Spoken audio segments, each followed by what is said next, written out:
I think if you want still to be in LLM models, if you want to have your content and website optimized for AI, etc., you still follow this kind of old school, not really old school, but like a good SEO playbook. Reddit becomes this super spammy place. It's sad, honestly, because Reddit was such a community. What is your take on SEO versus PPC for the SaaS industry? SEO is long-term growth. PPC can be immediate. Romana Kuts, founder of SaaStorm and a go-to expert in content and SEO for SaaS brands.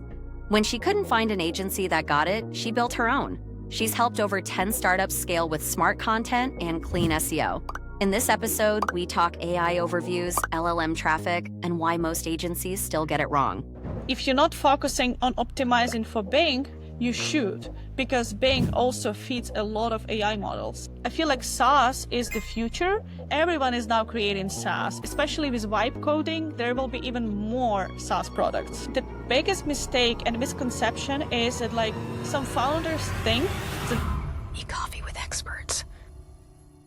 Hey, hi everyone. Welcome to your show E-Coffee with Experts. This is your host Ranmay here. And today we have Romana Kuts, who is the founder at SaaStorm with us. Hey Romana, how's it going? Hey, it's good. Thanks for having me. How are you? Doing well, can't really complain. So Romana, before we move any forward, let's get to know more about you. Why don't you talk us through your journey thus far and, how did you kind of dive into the SEO world and more about your agency as well, SaaStorm? What do you guys do? What do you guys specialize in? And we'll take it off from there. Yeah, of course. So honestly, we'll start from the beginning. My background is in journalism. So I graduated in journalism and was actually working as a journalist my first years. And then I realized I want a bit of kind of remote and flexible career because journalism was a bit limited in that way. And so I switched to digital marketing, and I've been in digital marketing for the last basically 7 years. I started as generalist, was doing a lot of things in B2B companies, and then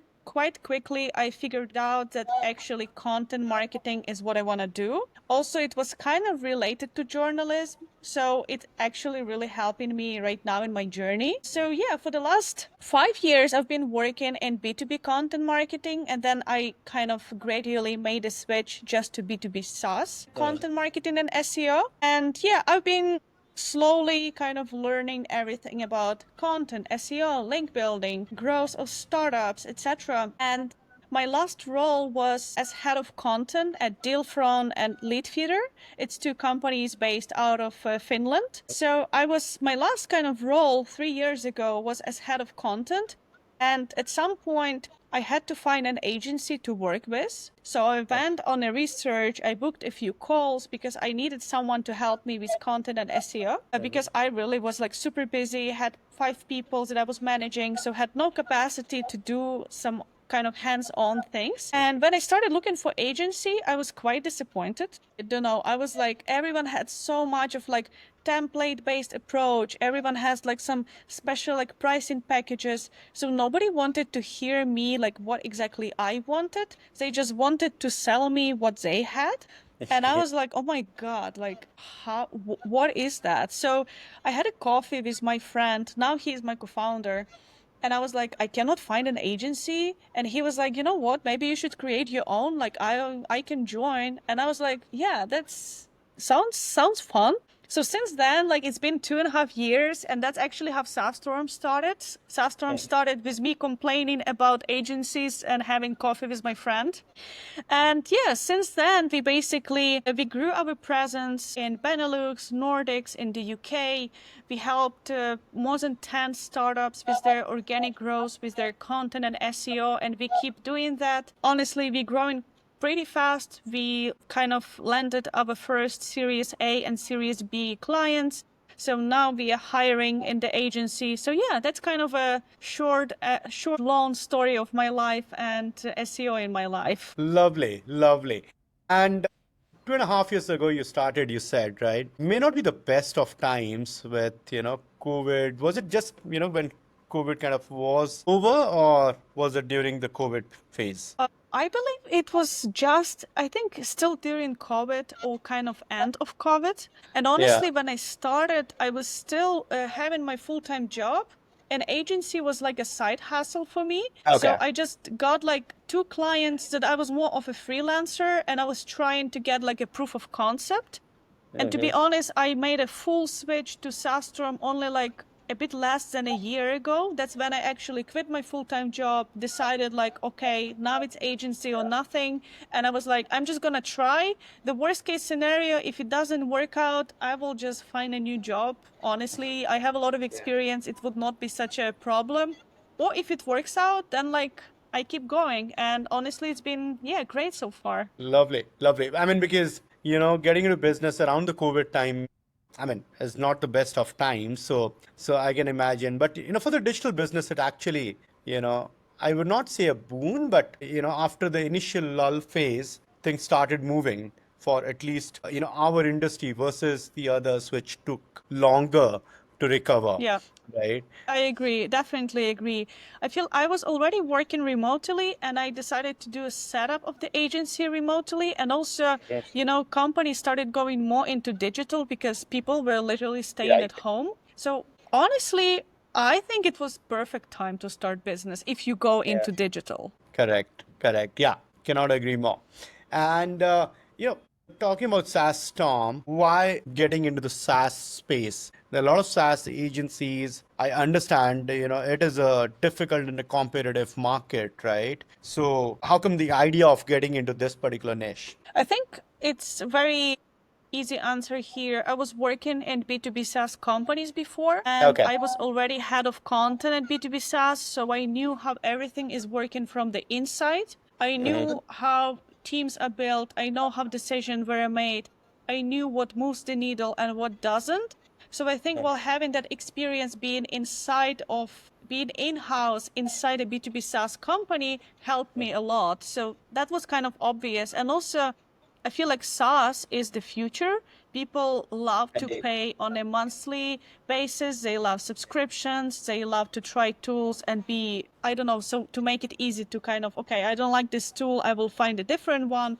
So everyone is now creating SaaS, especially with vibe coding. There will be even more SaaS products. Absolutely. And talking about moving the needle, what is your take on SEO versus PPC for the SaaS industry? So personally, my entire kind of experience is in SEO. So I normally don't That do is why the PPC question. personal. Yeah, like And personally, you have to give an answer which is not biased, by the way.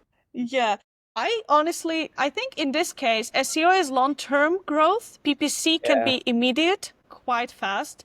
So for example, what moves the needle if you want to see results right now? Like I would start with PPC, invest your budget, make a normal, nice landing page where people land and just kind of launch the campaign because you can see literally results within the first week. If you are interested in investing into long-term growth and seen results, for example, investing more money now, but later seeing results even without investments, not like in PPC, that's basically SEO is for you. So in this case, honestly, if someone is interested in both short-term growth and also long-term growth, I would start with PPC and start slowly building SEO. And then, for example, when SEO picks up and you will start seeing traffic, signups from SEO, I could, for example, turn off PPC if you want to save budget or just do everything in parallel. Absolutely. Absolutely.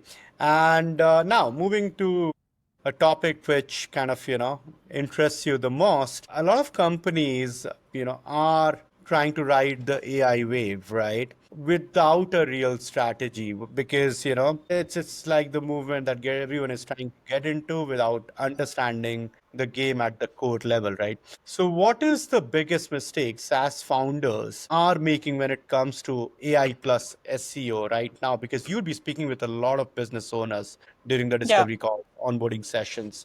So yeah, talk us through those misconceptions or mistakes which SaaS founders kind of do or commit or, are in the process of doing right now. Yeah, definitely. Honestly, question number one right now with anyone I'm talking to is like, will we be in AI overviews? Or like, will ChatGPT recommend us, etc.? And the biggest mistake and misconception is that like some founders think that there's a certain like list of actions that you do and tomorrow ChatGPT is talking just about you, and that like anytime you are in AI. That's like a very big kind of sometimes a problem. So you need to educate.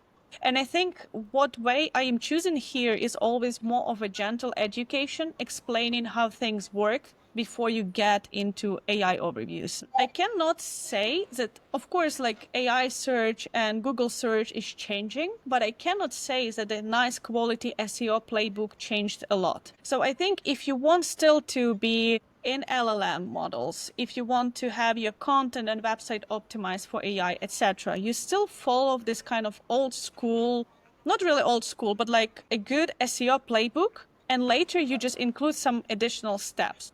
So for example, if you were creating high quality content, if you were creating high quality human generated content that had a human review, you will still get into LLMs.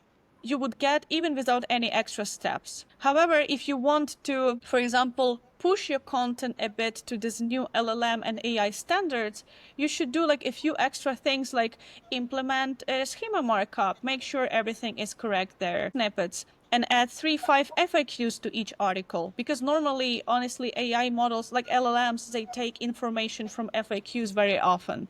So these are like little tweaks that people can add, but my recommendation is just keep doing a high quality SEO, keep building links, keep building trust with Google, don't violate rules, and you will get into AI. You will be quoted, you will get snippets, you will be quoted by ChatGPT, Perplexity, and Gemini. Lovely, lovely. Thank you for those insights. Talking about insights, what metrics actually matter in this AI shaped SEO era? I mean, how do you gauge the successfulness of a campaign? What metrics do you look at? Yeah, so metrics actually changed with AI because, for example, now organic traffic can be dropping, but at the same time, LLM traffic is Yeah. growing. So this way, so if one traffic is going down but another goes up, you still kind of meet in the middle. So I think the most important is to not purely look at clicks, impressions, and website traffic from search engines. Basically, new metrics we started tracking is traffic from LLM models, especially breakdown by LLM models. For example, how much traffic do we get from ChatGPT, how much from Perplexity, how much from Gemini, how much from Copilot, etc. Because that gives you idea on what to do next. Because for example, if you're not focusing on optimizing for Bing, you should, because Bing also feeds a lot of AI models. If like same with Google. So I feel like main metrics that changed for us is LLM traffic, and then how many AI overviews are we getting, and what's in general the position of our keywords? Because we know if you're in top 3, there's super high chance we're gonna get into AI overview. And the third one, honestly, right now there's so many LLM tracking tools like Profound, Scrunch, Peak AI, etc. And they are still evolving. So we are still, for example, at SaaStorm exploring which one we actually want to implement in our agency. But I think metrics are still evolving every day. So I think there will be something new to track soon, like prompts, how often you show up, etc. Absolutely. And you have written about Reddit, SEO, and emerging alt search platforms. So, what trends, as per you, Romana, marketers should be paying attention to outside of Google in 2025? Yeah, definitely Reddit, but I'm kind of sad that Reddit becomes this super spammy place. Recently, Yeah. I went to read some kind of subreddit on SaaS growth and marketing, and I was just like, I can see how much people just go and spam it just to get into ChatGPT. It's sad, honestly, because Reddit was such a community, but I mean, everyone wants to grow. Everyone wants to be in ChatGPT. So as a marketeer, I understand them. As a normal human being, I would be kind of angry that like they go and, spam everything.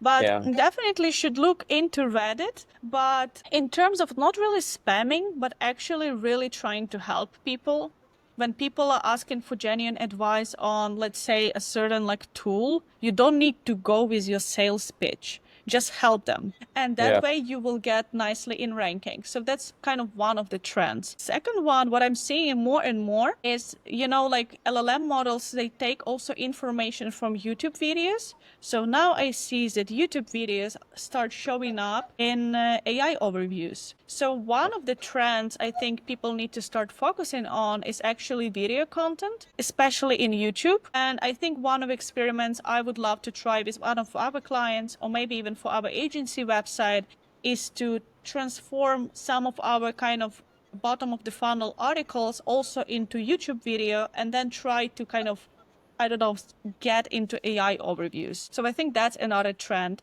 And in general, yeah, in AI era, the most important is human contact and human expertise, and in general, humans behind all the machines. So I think any human interaction will be very, very valuable here. Lovely, lovely. Moving on, 2.5 years, and you have been on both sides of the table, actually, right? I mean, you worked as a head of content in a SaaS company. Now you're owning an agency, working for SaaS brands. So, for our young audiences today, Romana, who are trying to make a mark in the digital marketing space or trying to start out on their entrepreneurial journey, build at their own agency, what is your advice to them? Personalize and tailor your approach to every client. That's one thing, honestly. There's no such a stuff that you can put a client into one box, because Yeah. every client will always have different needs.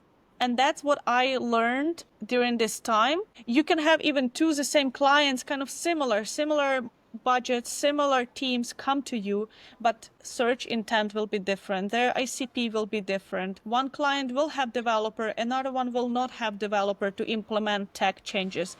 So I think try to listen to your clients, forget about your script, forget about your packages, and just listen what they want. And as long as you can actually cover some of their pain points, you will be successful. They will keep working with you. I am trying to act as an extension of their team. If my client messages me like, hey, I want you to review this case study, I will never bill them additional few hours just to take as much money out of them. I will give them value. I will invest my time and go an extra mile. So if you do that, you will like 100% succeed. Absolutely, absolutely.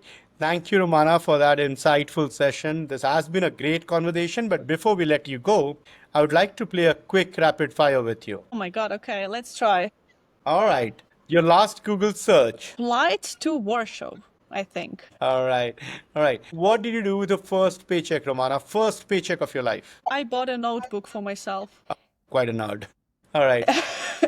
Where do we find you on Friday evenings after work? At home in my bed with takeout pizza watching Netflix. I am very boring. Okay. Your celebrity crush. Miley Cyrus. One thing that you would like to change, I mean, if you can go back and change that one thing in your career, what would that be? I would not change anything, honestly. I loved everything about this Yeah. way. Lovely answer. Great, yeah, Romana. It has been a great conversation. I'm sure our audience would love the insights you have shared. Thank you so much for taking out time to do this with us. Really appreciate it. Yeah, of course. Thank you so much. It was really fun conversation, and I was happy to share some insights. Now I need to think about them afterwards, especially after answering all these like fast questions. I have to like things to reflect on. Lovely. Thank you, Romana. Yeah, thanks.